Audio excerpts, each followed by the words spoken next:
Selamat datang di channel Novel Official. Sebelum kalian mendengarkan novel Pesona Pujaan Hati, jangan lupa like, share, and subscribe. Kalau tidak kusentil jantung kalian. Hehehehe. Tanpa lama-lama lagi langsung saja kita masuk di alur cerita novelnya. Bab 5431. Cadrik berkata dengan canggung. Tuan Wade, warisan dari Taizen Dao termasuk tanda dari guruku. 2 paragraf terakhir Taizen Hunyuan Dao. Dan kuali obat, hanya saja sudah membayar upeti kepadamu. Tolong jangan sebutkan nanti. Charlie mengangguk. Jangan khawatir. Saya pasti tidak akan menyebutkan masalah ini. Mendengar ini, Cadrik akhirnya menghela napas lega. Keduanya naik lift ke lantai 8. Cadrik menggesek kartu kamarnya untuk membuka pintu, lalu mengundang Charlie untuk duduk di sofa. Sementara dia mengangkat telepon di kamar dan menelepon Sibyl di kamar sebelah. Begitu telepon tersambung, dia bertanya, "Sibyl, datanglah ke kamar guru." Sibyl di ujung telepon segera berkata, "Oke guru, tolong tunggu sebentar." Cadrik tahu muridnya adalah seorang idiot bela diri. Dia harus menyelesaikan latihan kungfu bahkan jika langit runtuh, jadi dia tidak memaksanya. Cadrik berkata, "Jangan menunda terlalu lama. Ada seorang master terhormat. Aku ingin memperkenalkan padamu." Suara Sibyl yang dihembuskan secara merata datang dari telepon. Wow. Kemudian dia berkata, "Oke guru, tolong tunggu sebentar. Sudah waktunya untuk sebatang dupa." Charlie mendengar suara wanita di telepon dan bertanya dengan rasa ingin tahu. "Tuan Houghton, murid pertamamu seorang wanita?" "Ya," Cadrik berkata. "Tuan Wade, Taizen Dao kami tidak memiliki persyaratan yang jelas tentang jenis kelamin kepala. Setiap kepala dapat memilih murid pribadi sesuai dengan preferensinya sendiri. Jika tingkat kultivasi tidak tertinggal dari murid lain, maka murid besar ini memenuhi syarat untuk menjadi kepala sekte. Dalam sejarah Taizen Dao, ada beberapa kepala perempuan." Dia terus menjelaskan, "Murid pribadi saya ini sangat berbakat. Ayahnya memiliki banyak koneksi dengan Taizen Dao kami. Saya menerimanya sebagai murid pribadi. Dan dia telah berkultivasi menjadi seorang seniman bela diri bintang 5 sendiri pada usia 30. Charlie mengangguk sambil tersenyum dan bercanda, "Tuan Houghton, dari sudut pandang ini, kekuatan murid pribadimu jauh lebih kuat daripada dirimu." Ekspresi Cadrik segera menjadi sangat tertekan. Dia berkata, "Tuan Wade, bawahan ini hanya ingin memberitahu kamu tentang masalah ini. Soalnya, bawahan ini juga kepala sebuah faksi. Sekarang aku akan menyerahkan posisinya. Aku tidak bisa membiarkan bawahan lebih kuat dari diri saya. Murid saya sedikit pendek, tolong. Demi kesetiaanku, tolong bantu memulihkan basis kultivasi saya." Melihat penampilannya yang menyedihkan, Charlie tidak bisa menahan tawa, dan kemudian bertanya kepadanya, "Kamu dan murid tertuamu seharusnya sudah bertemu, kan? Apakah dia tidak melihat tingkat kultivasimu lebih rendah darinya?" Cadrik berkata, "Kembali ke Tuan Wade. Saat saya menjemputnya kemarin, dia tidak memperhatikan tingkat kultivasi saya. Tetapi nanti, saya akan membaca artikel Taizen Dao. Berikan 2 paragraf terakhir dari Hunyuan Dao sejati padanya, dan tunjukkan padanya metode bernapas dalam 2 paragraf terakhir. Kalau kamu tidak membantu saya memulihkan kultivasi, saya khawatir akan terekspos." Charlie mengangguk sambil tersenyum dan berkata, "Kalau begitu, saya bantu kamu pulih ke tingkat prajurit bintang 6. Sehingga murid pribadimu tidak dapat melihat apapun." Saya kira dia bertanya-tanya paling banyak. Bab 5432. Cadrik tahu Charlie menggodanya, tetapi pada saat ini dia tidak berani memiliki ketidaktaatan atau ketidakpuasan. Dia hanya bisa menahan kesal dan meminta maaf sambil tersenyum. "Terima kasih, Tuan Wade." "Terima kasih, Tuan Wade." Bagi Cadrik, mundur ke tingkat prajurit bintang 4 adalah sebuah bencana. Kini Charlie bersedia mengembalikan dirinya ke level prajurit bintang 6. Charlie menggunakan energi spiritual untuk menyegel 4 meridian Cadrik sebelumnya. Baginya, itu hanya sepotong kue. Namun bagi Cadrik, segel semacam ini sama sekali tidak mungkin untuk ditembus. Charlie hanya melambaikan tangannya sedikit, Dengan mudah membuka dua meridiannya yang tersegel. Chadrick merasakan aliran meridiannya yang mulus dalam sekejap. Dia akhirnya menghela napas lega, lalu membungkuk dengan hormat dan berkata, "Terima kasih, Tuan Wade." Pada saat ini, bel pintu berbunyi. Chadrick berkata, "Tuan Wade, saya pikir murid saya yang dating. Tolong tunggu sebentar." Charlie mengangguk, dan Chadrick bergegas ke pintu dan membukanya. Pada saat ini, Sybil, yang tinggi dan mengenakan jubah Tao, berdiri di luar pintu. Ketika dia melihat Chadrick, dia berkata dengan hormat, "Tuan, saya akan memperkenalkan kamu kepada seorang tuan muda yang menjanjikan." Tuan muda menjanjikan. Sybil sedikit terkejut. Dia tidak tahu mengapa gurunya memanggilnya jauh-jauh dari Amerika untuk memperkenalkan seorang master muda dan menjanjikan kepadanya. Sybil semakin bingung. Mungkinkah ini alasan gurunya memintanya datang ke Aorus Hill? Bingung. Dia mengikuti Chadrick ke kamar. Dan di ruang tamu suite, dia melihat Charlie duduk di sofa. Di sisi lain, Chadrick berkata kepada Charlie dengan wajah hormat, "Tuan Wade, ini murid pribadiku, Sybil Longton." Setelah itu, dia melihat ke arah Sybil lagi, dan berkata, "Sybil, ini Tuan Charlie Wade." Tuan Wade masih muda, menjanjikan, dan kuat. Dia guru terkuat yang pernah saya temui selama bertahun-tahun. Sybil berusia 30 tahun ini, 2 tahun lebih tua dari Charlie. Hanya karena berlatih seni bela diri sepanjang tahun, wajah Sybil masih belum menunjukkan jejak seorang wanita berusia 30 tahun. Dia lebih seperti atlet profesional yang terlatih. Usia visualnya tidak terlalu tua, tetapi dia memberi orang keindahan unik wanita dewasa. Charlie menatap Sybil, dan Sybil juga menatap Charlie. Ketika dia mendengar perkenalan gurunya, dia sangat bingung. Dia tahu bahwa dia adalah seorang master dengan semangat tinggi, terutama di tahun-tahun ini. Ketika Master Houtom menjadi semakin terkenal, visinya menjadi lebih tinggi. Secara umum, sulit bagi orang dengan penglihatan tinggi untuk mengakui ada orang lain yang lebih hebat. Namun kata-katanya tidak hanya mengakui keunggulan Charlie, tetapi bahkan menyanjungnya. Ini membuat Sybil merasa sedikit tidak memahami. Charlie tersenyum dan mengangguk ke Sybil sebagai salam. Meskipun Sybil terkejut, dia tetap berkata dengan sopan, "Halo." Chadrick di samping dengan cepat berkata, "Sybil, saya ingin kamu memanggilnya Tuan Wade." Sybil sedikit terkejut, meskipun dia tidak bisa melihat kultivasi Charlie. Dia tahu bahwa Charlie seharusnya sedikit lebih muda darinya. Memintanya untuk memanggil anak laki-laki yang lebih muda darinya sebagai tuan, tentu saja ada keengganan. Jadi, dia berkata kepada Chadrick, "Guru, saya pikir Tuan Wade ini seumuran dengan saya. Kami anak muda seharusnya tidak terlalu kuno." Chadrick berkata dengan sedikit ketakutan, "Sybil, jangan abaikan Tuan Wade." Sybil sedikit marah, dan berkata, "Guru, sekarang zaman kebebasan." Bab 5433. Chadrick tidak bisa menahan diri untuk tidak memarahi Sybil. "Jangan kejam," Charlie berkata sambil tersenyum saat ini. "Tuan Houghton, apa yang dikatakan Nona Longton memang benar. Hal semacam ini hanya bercanda. Kenapa repot-repot memaksanya?" Chadrick mencibir, dan dengan cepat berkata, "Tuan Wade, kamu benar." Sybil di samping melihat gurunya tetap rendah hati. Dia terkejut, juga agak tidak puas. Di matanya, gurunya selalu sangat jujur, dan dia selalu merasa bahwa gurunya, sebagai kepala Taizen Dao, memang perlu memiliki aura tertentu. Dan terkadang normal bagi orang luar untuk terlihat dingin dan sombong. Dan dalam kesannya, gurunya benar-benar menangani gaya ahli duniawi semacam itu sebelumnya. Tapi kali ini, dia tidak tahu obat apa yang salah diminumnya di Aorus Hill. Mengapa dia memperlakukan seorang pria muda begitu rendah hati? Sybil telah memuja Taizen Dao sejak berusia 7 atau 8 tahun. Dia memiliki perasaan yang sangat mendalam terhadap Taizen Dao. Melihat gurunya begitu rendah hati pada Charlie, dia merasa bahwa citra Taizen Dao telah banyak direndahkan olehnya. Dia berkata dengan sedikit ketidaksenangan, "Guru, kamu meminta saya datang jauh-jauh. Ada apa? Bisakah kamu memadatkannya sekarang?" Chadrick berkata sambil tersenyum.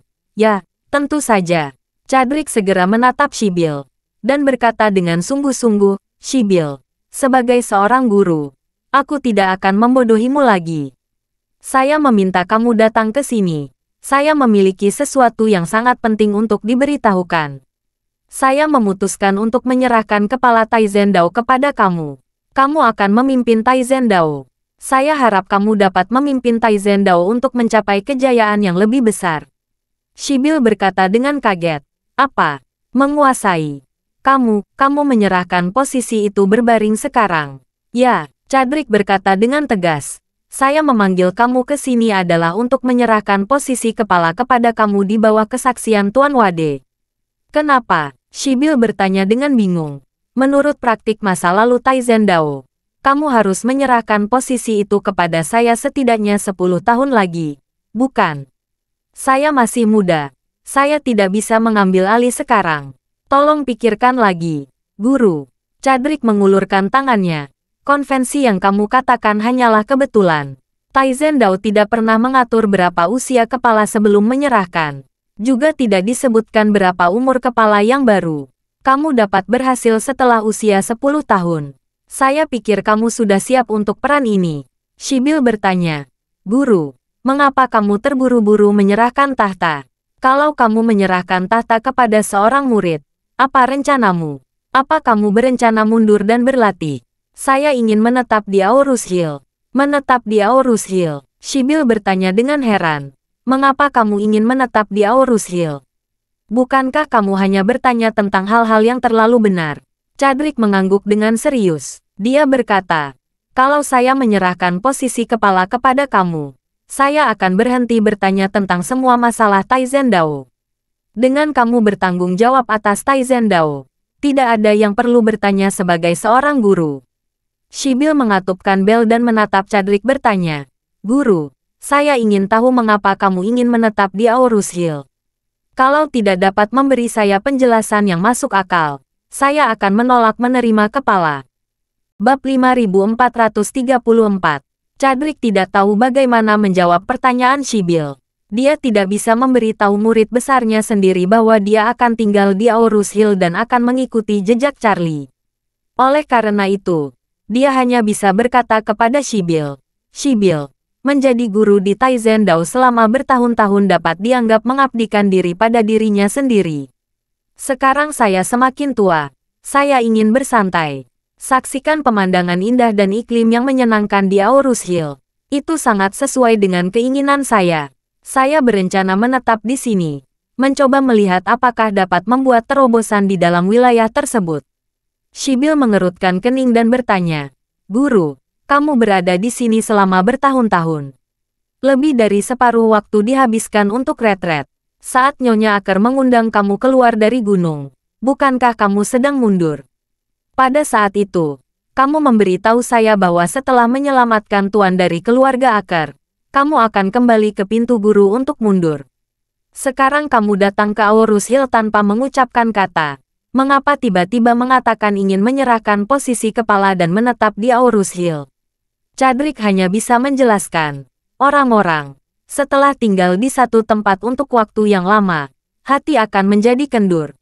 Saya juga ingin mencoba lingkungan yang berbeda. Sibyl memandang Chadrick, lalu ke Charlie yang duduk di sebelahnya. Dia bertanya, Guru, meskipun apa yang kamu katakan adalah kebenaran, apakah kamu ingin memberikan tahta kepada saya? Kamu seharusnya tidak meminta saya datang ke Aorus Hill. Menurut latihan Taizen Dao, upacara penyerahan tahta harus diadakan di depan saudara senior lainnya. Chadrick melakukan tangannya dengan canggung dan berkata, Oh, apa yang kamu katakan hanyalah formalitas yang dapat dibuang. Karena itu adalah kepala tahta. Selama saya memberikan kursi kepada kamu, ini tidak apa-apa. Adapun yang lainnya, tidak masalah apakah mereka hadir atau tidak. Saat kamu kembali dengan token sekte, mereka akan menghormati kamu sebagai pemimpin sekte yang baru. Sibyl berkata dengan sedikit ketidakpuasan, Guru, namun, ini adalah tradisi Taizen Dao. Sebagai kepala Taizen Dao, kamu tidak bisa mengabaikan tradisi Taizen Dao, bukan? Selain itu, pilihan kamu ini agak terlalu acak. Ngomong-ngomong, Sekte mana yang pernah kamu dengar? Ada upacara pelepasan kepala yang diadakan di kamar hotel. Chadrick mendengarkan. Ekspresi agak malu. Sangat tidak pantas untuk mengatakan bahwa agak tidak pantas untuk melewati posisi kepala di sebuah hotel. Tak berdaya. Dia hanya bisa berkata, masalah posisi tidak cukup untuk memobilisasi para guru.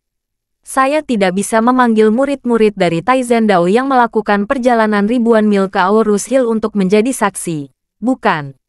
Sebagai kepala, beraninya aku menyiksa semua orang seperti ini. Sibyl bertanya kepadanya dengan agresif. Lalu mengapa kamu tidak kembali ke Amerika Serikat? Bahkan jika kamu ingin tinggal di Aorus Hill, untuk menghormati Taizen Tao, kamu harus merokok sedikit. Kembalilah ke sekte. Paling buruk, kamu dapat kembali ke Aorus Hill setelah upacara suksesi selesai.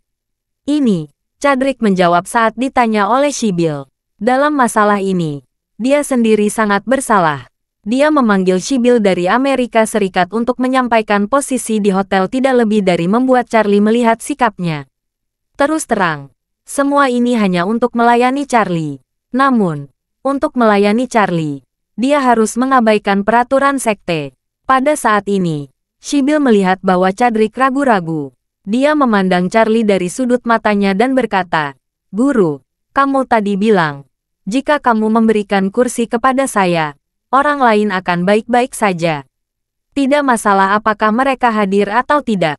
Saya ingin bertanya, karena rekan-rekan murid lain tidak perlu hadir untuk menonton. Mengapa kamu mengundang Tuan Wade ini? Dia pasti tidak terlalu jujur, kan?" Chadrick semakin malu. Dia terbatuk 2 kali. Dan berkata, "Sibyl, saya mengundang Tuan Wade.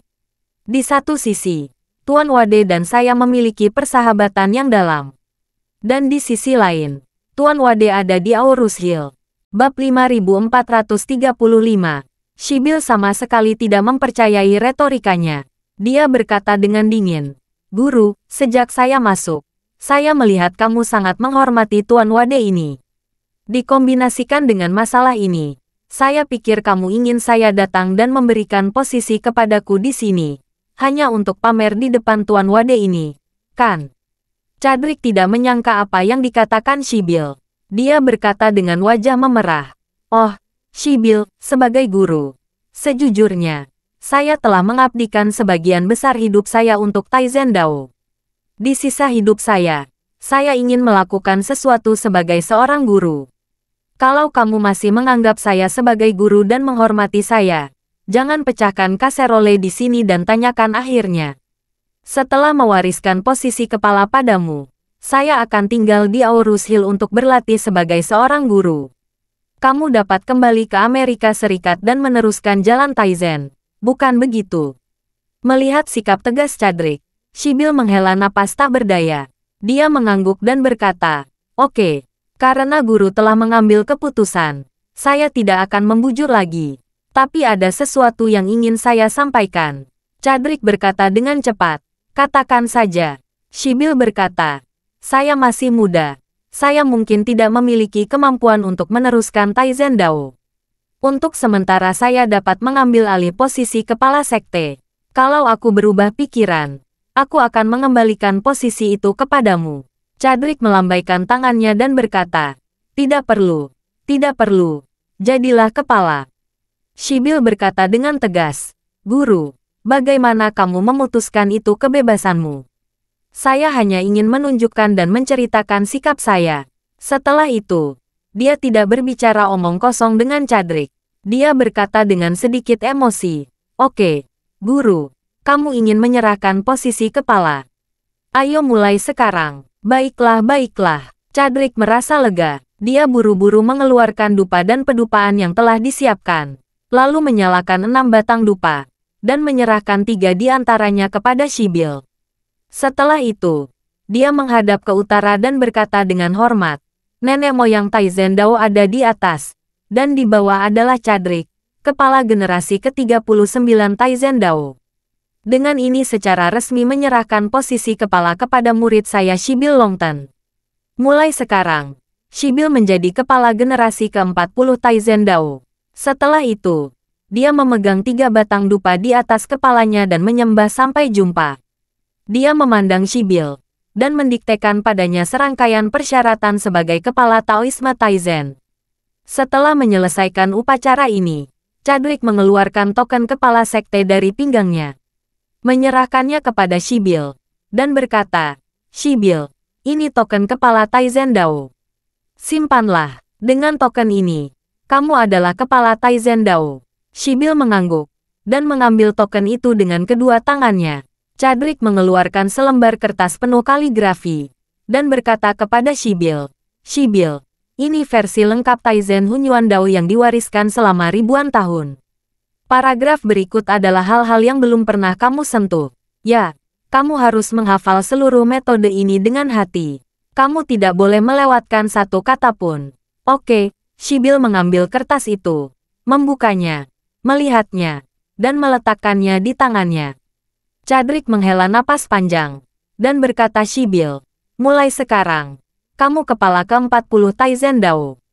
Kamu menjadi penguasa semua urusan Taizen Dao. Kamu dapat bersiap kembali ke Amerika Serikat.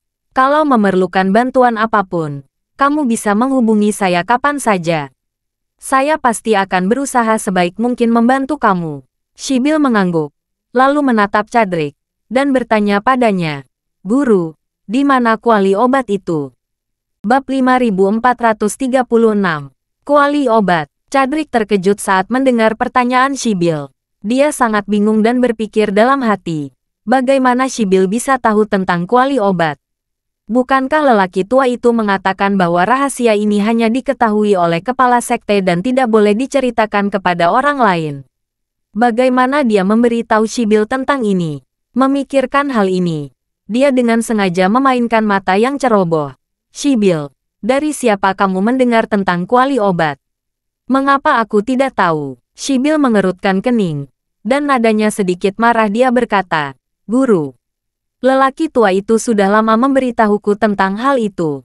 Dia berkata bahwa Taizen Dao memiliki harta berharga, yang merupakan kuali obat dengan efek ajaib dalam memurnikan obat. Orang tua itu juga bilang hanya penguasa masa depan sekte yang memenuhi syarat untuk mewarisi harta ini. Karena kamu telah memutuskan memberi saya posisi pemimpin sekte, kuali obat juga harus diwariskan kepadaku. Kalau tidak, bagaimana aku akan menjelaskannya kepada guruku dan murid pribadiku di masa depan?" Chadwick tidak pernah bermimpi bahwa sebelum menyerahkan kuali obat, gurunya mengingatkan untuk tidak pernah mengungkapkan rahasia kuali obat kepada siapapun sebelum menyerahkan tahta. Tetapi dia justru memberitahu Shibil tentang ini. Dia tidak bisa menahan diri untuk tidak berpikir, Guru, apakah sangat mencintai Shibil? Atau apakah tidak mempercayai saya?" Segera, dia sangat malu sehingga dia hanya bisa bimbang dan berkata, "Shibil, saya kira kamu salah mengingat masalah ini. Taizen Dao tidak memiliki kuali obat. Saya kira tuan tua itu sengaja menggoda kamu." Shibil menggelengkan kepalanya dan berkata, "Tidak mungkin. Guru memberitahu saya dengan jelas. Taizen Dao memang memiliki kuali obat seperti itu. Tidak mungkin orang tua itu bercanda tentang hal semacam ini." Saat dia mengatakan itu, dia tidak dapat menahan diri untuk bertanya kepada Chadwick, "Guru, kuali obat adalah tanda dari Taoisme Taizen yang diwariskan ribuan tahun. Itu tidak akan pernah datang kepadamu. Jadi kamu ingin menyimpannya untuk dirimu sendiri." "Aku tidak punya." Chadwick melihat Shibil tidak dapat dibodohi. Dia hanya bisa berkata tanpa daya, "Shibil, ambil kepala gurumu ini untuk meyakinkanmu. Kuali obat yang kamu sebutkan tidak ada di tanganku." Dia ragu untuk menyerahkannya padaku. Shibil mengerutkan kening lebih erat. "Guru, jika kuali obat tidak ada di tanganmu, lalu di tangan siapa? Tuan menyerahkannya kepadamu. Kamu tidak kehilangannya, kan?" Chadwick berkata dengan samar, "Shibil, kuali obat ini benar-benar berada di luar kendali saya. Saya benar-benar tidak dapat menemukannya. Sebaiknya kamu berpura-pura bahwa Taizen Dao tidak memiliki benda seperti itu." Chadwick sangat terganggu saat mengucapkan kata-kata ini. Dia awalnya berpikir bahwa Shibil tidak mengetahui keberadaan kuali obat dan berencana untuk lolos begitu saja. Tidak disangkanya Shibil mengetahui hal ini dengan jelas. Jika dia tidak mengeluarkan kuali obat, tentu saja dia menjadi pendosa Taizen Dao. Namun, benda itu telah hilang dan sudah menjadi milik Charlie sekarang. Tidak mungkin dia meminta Charlie untuk memberikannya kembali. Karena itu, dia hanya bisa mengorbankan reputasinya. Bahkan jika para murid Taizen Dao di masa depan tahu bahwa dia telah kehilangan harta karun yang diturunkan dari nenek moyang Taizen Dao, dia hanya bisa mengakuinya. Ketika Shibil mendengar kata-kata Cadrik, dia sangat marah. Dia tidak menyangka Cadrik dengan sengaja menyembunyikan masalah ini. Dan ketika dia bertanya secara pribadi, dia bermain nakal. Shibil mau tidak mau menanyainya. Tuan, apa maksudmu memperlakukan Taizen Dao tanpa hal seperti itu? Cadrik berkata dengan nakal, itu karena kamu lupa bahwa Taizen Dao mulai sekarang tidak memiliki kuali obat. Shibil berkata dengan marah, Guru, apa perbedaan antara kamu dan seorang ayah yang kehilangan putranya? Dan pulang ke rumah dan memberi tahu keluarganya. Semua orang berpura-pura bahwa putra ini tidak pernah dilahirkan. Bagaimana menurut kamu? Apakah cocok? Bab 5437. Cadrik tidak dapat menahan diri. Jadi dia hanya bisa menghancurkan panci dan berkata, kalau begitu kuali obat benar-benar hilang sekarang. Saya tidak dapat menemukannya. Apa yang dapat kamu katakan untuk saya lakukan? Shibil bertanya kepadanya. Saya perlu tahu bagaimana kuali obat menghilang. Dan siapa pemilik kuali obat? Cadrik menghindari matanya. Dan berkata dengan terbata-bata. Shibil, karena kuali obatnya hilang. Apa gunanya bertanya? Apa yang harus kamu lakukan sekarang adalah segera kembali ke Taizen Dao dengan token pemimpin sekte. Lakukan pekerjaan dengan baik dalam peranmu sebagai pemimpin sekte. Shibil beralasan dan berkata, kamu telah mewariskan posisi kepala kepadaku. Aku memiliki kewajiban untuk memulihkan harta Taizen Dao yang telah diwariskan selama ribuan tahun.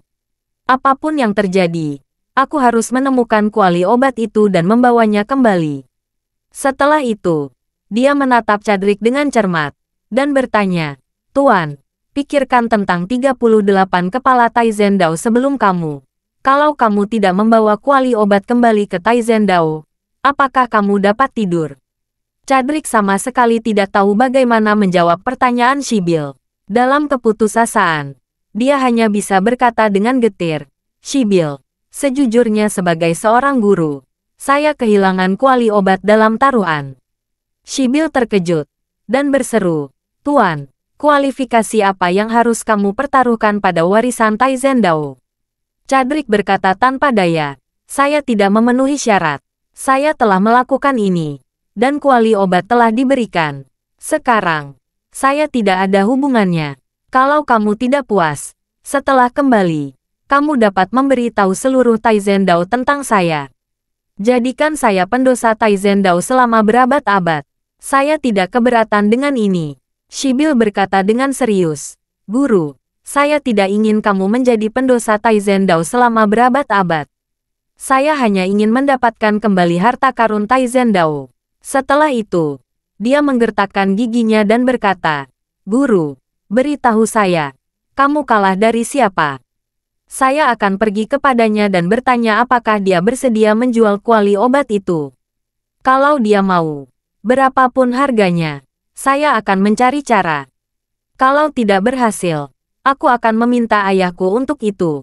Ekspresi Cadrik sangat serius. Karena rasa bersalah, dia tidak tahu bagaimana menjawab untuk sementara waktu. Charlie, yang hanya diam selama ini, sedikit tersenyum dan berkata, Nona Long Tonton, jangan mempermalukan Tuan Houghton lagi. Dia kehilangan kuali obat itu dariku. Sekarang sudah menjadi milikku. Shibil menatap Charlie dengan heran. Dia bertanya, Tuan Wade, saya ingin tahu, bagaimana guru saya kehilangan kuali obat itu denganmu? Kamu tahu, kuali obat ini ada di tangan saya sekarang. Saya tidak berencana menjualnya. Shibil berkata dengan cemas, Tuan Wade, ini harta karun Taizen Dao kami. Charlie berkata dengan ringan, itu dulu. Sekarang tidak lagi. Dan aku tidak peduli dengan asalnya. Aku hanya tahu itu milikku sekarang. Shibil segera bertanya kepadanya. Tuan Wade, berapa banyak uang yang kamu butuhkan untuk mengembalikan harta Taizen Dao saya? Beritahu saya harganya. Saya akan mencoba yang terbaik untuk membujuk ayah saya agar membayar. Charlie tersenyum dan berkata, saya tidak tahu berapa banyak uang yang dimiliki ayah Nona Longtonton. Saya dapat memberitahu kamu satu hal dengan jelas. Bahkan jika kamu meletakkan semua aset ayahmu di depan saya tidak akan menjualnya. Bab 5438. Kamu, Sibyl tidak menyangka Charlie akan menolak syarat yang dia tawarkan begitu saja. Sibyl, yang hampir tidak pernah ditolak oleh siapapun, mau tidak mau bertanya dengan sedikit ketidaksenangan. Tuan Wade, saya tidak tahu bagaimana harta karun Taizendao Zenpai kami sampai ke tanganmu.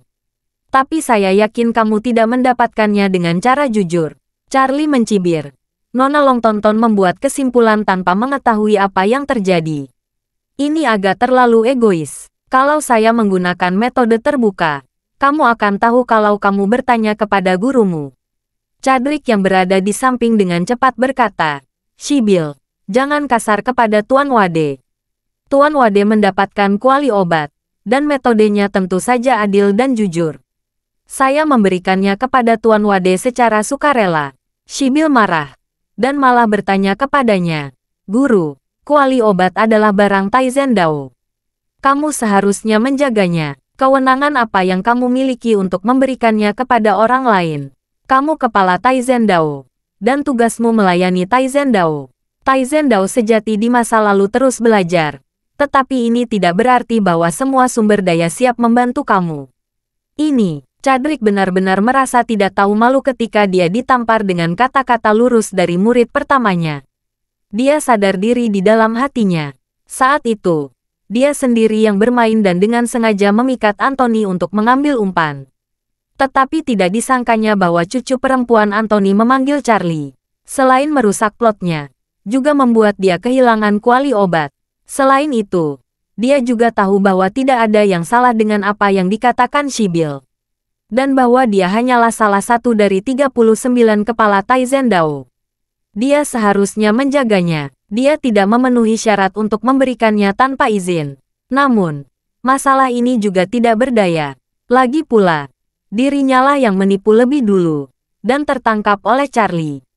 Jika dia tidak memberikan kuali obat kepada Charlie, kultivasi puluhan tahun akan hancur.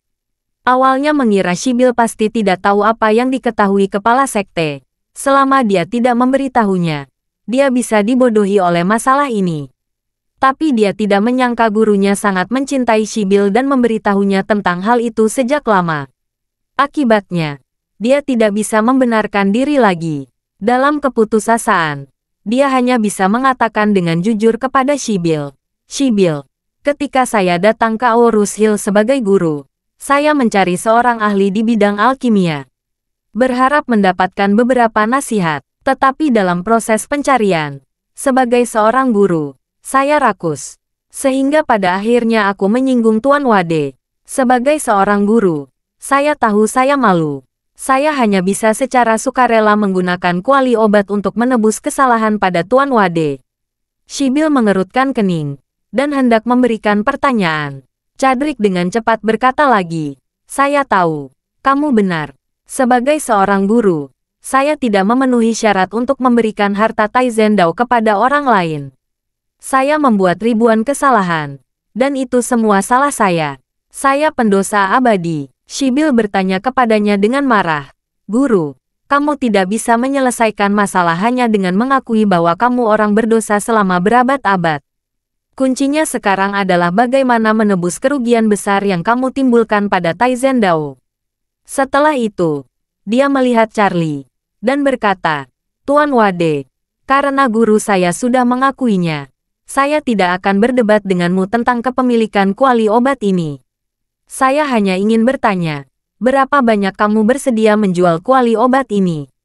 Charlie tersenyum dan berkata, Nona Longton, seperti yang saya katakan tadi. Bahkan kalau kamu meletakkan semua aset ayahmu di depan saya tidak akan setuju.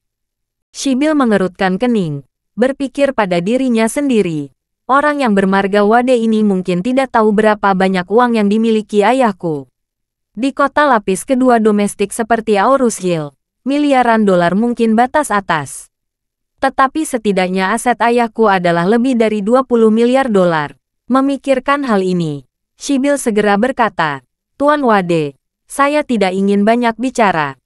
Selama kamu bersedia menjual kuali obat kepada saya dapat memberi kamu hadiah yang sangat murah hati. Yang dapat memastikan kamu tidak khawatir lagi selama sisa hidupmu. Charlie bertanya sambil tersenyum. Nona Longton dapat mencoba membuat harga. Aku akan melihat apakah itu benar-benar murah hati. Sibyl melirik Charlie dan berkata dengan arogan, jika kamu bersedia memberikan kuali obatnya, aku dapat membayarmu 100 juta dolar AS di tempat. Dalam pandangan Sibyl, 100 juta dolar AS adalah jumlah uang yang sangat besar bagi siapapun. Namun bagi kebanyakan orang, itu sudah menjadi mimpi. Sosok astronomi yang bahkan tidak berani dipikirkan. Kutipannya ini dapat dianggap penuh dengan kejujuran. Namun, setelah Charlie mendengar tawaran itu, dia hanya tersenyum ringan dan berkata, saya tidak menyangka Nona Longton cukup murah hati. Sibyl berkata tanpa ekspresi, tawaran saya hanya berlaku untuk pagi ini. Jadi Tuan Wade, kalau kamu ingin membuat kesepakatan dengan harga ini, tolong bawa kuali obatnya sesegera mungkin. Charlie melambaikan tangannya dan berkata sambil tersenyum, Nona Longton, siapapun yang menginginkan kuali obat ini harus mulai dengan 10 miliar dolar. Saya harus melakukan verifikasi modal terlebih dahulu. Kalau kamu tidak memiliki uang tunai 10 miliar dolar AS, jangan buka mulutmu. Bab 5439. Apa katamu? Sibyl terkejut saat itu, dan langsung bertanya, 10 miliar dolar. Tuan Wade, menurut kamu, apakah uang itu ditiup angin kencang? Tahukah kamu berapa 10 miliar dolar itu? Charlie berkata sambil tersenyum. Saya tahu, sejujurnya Nona Long, 10 miliar dolar hanyalah harga awal. Kamu bisa mendapatkan 10 miliar dolar dulu. Lalu kita bisa membahas berapa banyak uang yang bisa dinegosiasikan pada akhirnya. Sibyl mengira Charlie sengaja menggodanya. Dia berkata dengan marah, Tuan Wade, saya dengan tulus berbicara kepada Anda tentang bisnis. Jadi sangat membosankan untuk membuat masalah yang tidak masuk akal. Charlie sedikit tersenyum dan berkata, karena Nona Longton mengira aku membuat masalah tanpa alasan, maka kita bisa menghentikan masalah ini di sini. Tolong berhentilah membahas kuali obat mulai sekarang. Sibyl tidak menyangka Charlie tidak memberi dirinya kesempatan. Dia langsung kesal. Bagi Sibyl, dia jarang ditolak oleh orang-orang seumur hidupnya. Apalagi dia lahir di keluarga kaya. Tidak hanya dia permata di telapak keluarganya, dia juga cucu yang paling dicintai dari kepala Taizendao sebelumnya. Dia dibesarkan di Taizendao. Di Taizendao mereka semua berjalan menyamping. Bahkan jika anjing yang dibesarkan oleh Taizendao berani menggonggong pada Cadrik, anjing itu tidak akan pernah berani menatap Sibyl. Tapi itu adalah permata di telapak tangan. Tapi dia berulang kali membentur dinding di depan Charlie, yang membuatnya benar-benar tidak bisa menerima. Jadi, dia berkata kepada Charlie, Tuan Wade, mengapa kamu tidak bersedia menjual kuali obat itu? Charlie melihat bahwa meskipun dia 2 tahun lebih tua dari dirinya, dia tampaknya tidak memiliki pengalaman sosial yang sama sekali. Charlie memutuskan untuk membantu sebuah pelajaran. Segera, Charlie dengan sengaja melihat ke atas dan ke bawah dengan menyebarkan, dan berkata sambil tersenyum, seorang wanita cantik seperti Nona Longton, bagaimana saya berani meminta uangmu? Karena kamu menyukai kuali obat itu, ambil saja. Saya tidak ingin uangmu. Selama Nona Longton ingatlah untuk mengikut sertakan budi kepada saya. Sibyl melihat bahwa mata Charlie penuh dengan genit dan kesembronoan. Dia menduga dia sengaja menggodanya, dan ekspresinya menjadi sedikit lebih dingin. Dan dia berkata dengan tajam, maaf, Tuan Wade, saya menghargai kebaikanmu, tetapi saya tidak mau menyebarkan budi kepada siapapun. Kamu harus mengajukan penawaran. Charlie sudah menduga Sibyl akan mengatakan itu. Dia dengan sengaja melengkungkan bibirnya dan berkata, oh, Nona Longton, apa yang kamu katakan terlalu tinggi, kan? Sibyl berkata dengan bangga, aku, Sibyl, selalu mengatakan sesuatu dan tidak pernah mengatakan hal besar. Charlie tersenyum sempit dan berkata, Aku akan tahu apakah kamu berbicara besar atau tidak. Sibyl mengerutkan kening. Apa maksudmu? Charlie berkata sambil tersenyum. Nona Longton sebaiknya mengulurkan tangan dan biarkan aku menunjukkan seni ramal tapak tangan. Bandot, Sibyl membentak. Aku tidak menyangka kamu begitu kotor dalam berpikir selain fasih. Charlie tersenyum. Nona Longton salah paham. Saya tidak bermaksud mengambil keuntungan dari kamu. Saya hanya ingin memverifikasi bahwa kamu tidak pernah melakukan budi kepada orang lain. Apakah itu hanya menyombongkan diri atau tidak? Sibyl mengomel dingin, menggertakkan giginya dan berkata, Sibyl, aku tidak pernah menyombongkan diri. Charlie mengangguk. Lalu Nona Longton, ulurkan tanganmu. Kamu bisa melihat hasilnya sebentar lagi. Sibyl mengulurkan tangannya di depan Charlie dengan amarah. Lalu berkata dengan dingin, aku ingin melihat obat apa yang kamu jual di labumu. Charlie tersenyum ringan, mengulurkan tangannya. Dengan lembut memegang telapak tangan Sibyl yang lembut, putih dan lembut. Dia bercanda. Kulit Nona Longton terawat dengan baik, dan tangan kecilmu terasa halus saat disentuh. Sibyl ingin menarik tangannya ke belakang dengan marah, tetapi tidak pernah disangkanya. Telapak tangan yang dipegang di telapak tangan Charlie tidak bisa bergerak sama sekali. Tepat ketika dia ketakutan, Charlie memandangnya dan berkata dengan senyum tipis, ayo, aku akan memberi kesempatan. Bagaimanapun, dia menuangkan energi spiritualnya ke telapak tangan Sibyl yang ramping dan putih. Energi spiritual yang kuat langsung mengalir ke dantian Sibyl, membuka meridian ketiga di tubuhnya yang belum terbuka dalam sekejap. Sibyl merasakan gelombang kekuatan maskulin dan kuat mengalir ke tubuhnya. Dan sebelum dia bisa berteriak kesakitan, dia merasakan kekuatan itu mengalir ke arah meridian dan dantiannya. Detik berikutnya, dia merasa bahwa platform spiritual tubuhnya tampak jelas dalam sekejap, dan kemampuan persepsinya memiliki perubahan yang sama sekali baru. Dia mendekat pada dirinya sendiri. Meridianku tiba-tiba menjadi jelas. Charlie berkata sambil tersenyum. Nona Longton, selamat. Kamu sekarang sudah menjadi seorang seniman bela diri di alam terang. Apa? Seru Sibyl dan Chadrick. Sibyl menganggap kesempurnaan besar alam terang sebagai tujuan akhir hidupnya. Dia tidak pernah bermimpi akan terwujud dalam sekejap. Dan Chadrick sangat ketakutan. Dia tahu Charlie sangat kuat. Dia tidak tahu bahwa Charlie begitu kuat. Dia tidak hanya bisa menyegel keempat meridiannya saat berbicara dan tertawa. Dia juga bisa membuka meridian ketiga yang tidak pernah dibuka Sibyl dalam sekejap mata. Sibyl yang sederhana hanya memiliki kegembiraan tiba-tiba menjadi master alam terang. Dia tidak punya waktu untuk memikirkan apa yang sedang terjadi. Tetapi pada saat ini, Charlie tiba-tiba menggunakan energi spiritual untuk menyegel kembali 3 meridian yang baru saja dia buka. Memandangnya dan berkata sambil tersenyum. Oh, maaf, Nona Longton. Saya ingin memberi kamu kesempatan. Tetapi saya baru ingat, kamu tadi bilang tidak ingin mentransfer budi kepada orang lain. Bagaimana saya bisa menggapai kamu? Bab 5440. Sibyl belum pulih dari kenyataan menerobos kesempurnaan agung alam terang. Pikirannya masih berdengung. Dia tidak tahu apa arti kata-kata Charlie. Sebelum dia sempat bereaksi, Chadrick tiba-tiba menatap Sibyl dan berseru. Sibyl, bagaimana kamu bisa menjadi petarung bintang 5 lagi? Udara dingin benar-benar membangunkan Sibyl. Baru kemudian dia menyadari bahwa pukulannya telah berubah lagi dalam waktu yang sangat singkat. Dari kesempurnaan agung alam terang, dia mundur kembali menjadi prajurit bintang 5. Dia sangat ketakutan sehingga dia tidak bisa mengetahuinya sama sekali. Bagaimana Charlie melakukannya? Bahwa dia bisa memanipulasinya dalam sekejap mata. Pada saat itulah dia menyadari bahwa kekuatan Charlie berada di luar imajinasinya. Dan kemudian, hatinya menjadi sangat kosong. Alasan mengecewakannya adalah, dia telah menjadi master puncak alam terang. Itu adalah impian seumur hidup. Itu dengan mudah disadari pada saat yang tidak disengaja. Sayang sekali mimpi ini seperti bintang jatuh. Meskipun menakjubkan, itu cepat berlalu. Pada saat ini, Sibyl sepertinya terbangun dari mimpi. Seluruh hatinya sangat hilang. Melihat Charlie lagi, kebanggaan dan superioritas yang sebelumnya hilang di matanya.